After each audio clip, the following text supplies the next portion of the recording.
In this help tutorial, we're going to look at how you can create a voice track and do a bit of editing if you do some mistakes.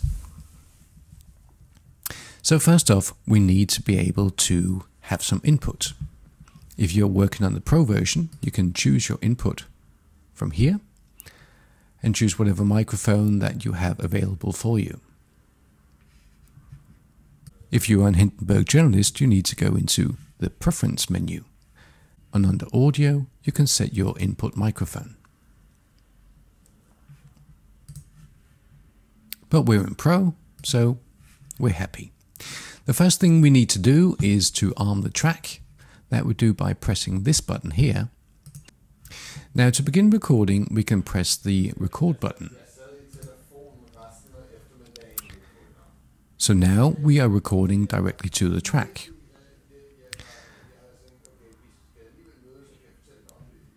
You can stop the recording by pressing stop or by pressing the spacebar on your keyboard.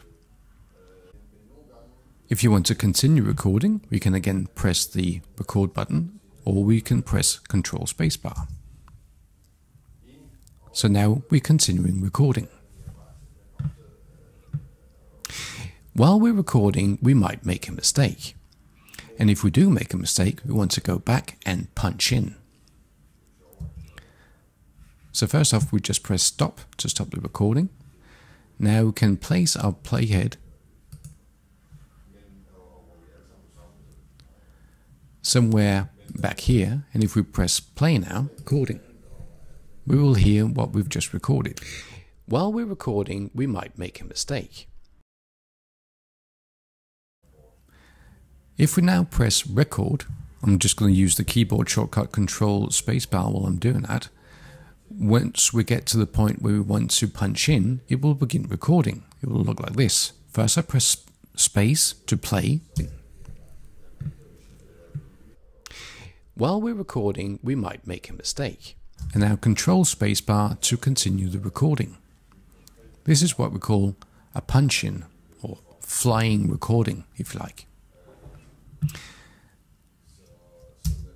Using ctrl spacebar is one way of starting the recording.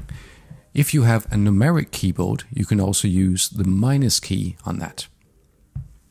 An advantage of using the numeric keyboard is you can also rewind and scrub with the keys.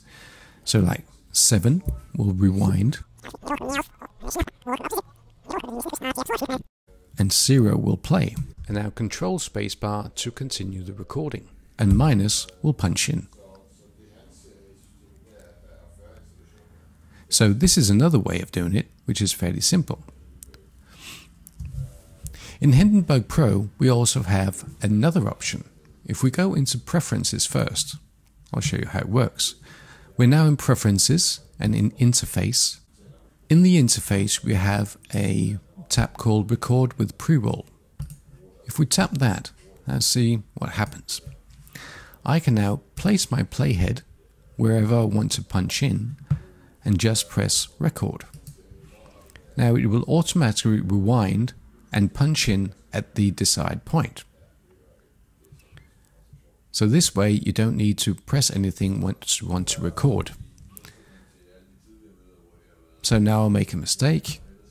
I just press spacebar to stop, place my playhead where I want to punch in, press record, and now I'm ready to record. And this is where I want to undo my mistake. When I press stop, as you can see, all levels are automatically set for me. Now that we've done a voice track, we can export it. Press the export button. Let's choose the destination where we want our export to go. Give it a name.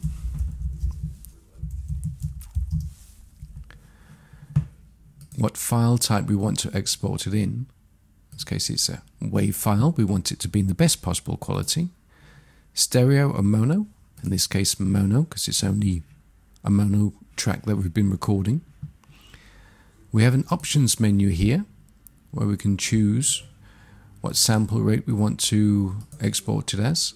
We'll just have the best possible, so no conversion. Loudness here is interesting. we can normalize our output at a specific loudness level. If we set it to -24, this would be great for NPR radio stations. Here we can choose if we want it to be a broadcast wave format. Some radio stations will require that. If we want it to be a 24-bit file, in this case probably not. Do we want to save this setting? Yes, I would like to save this setting for my mono output. So now we're ready. We don't need to do this every time, but just this once.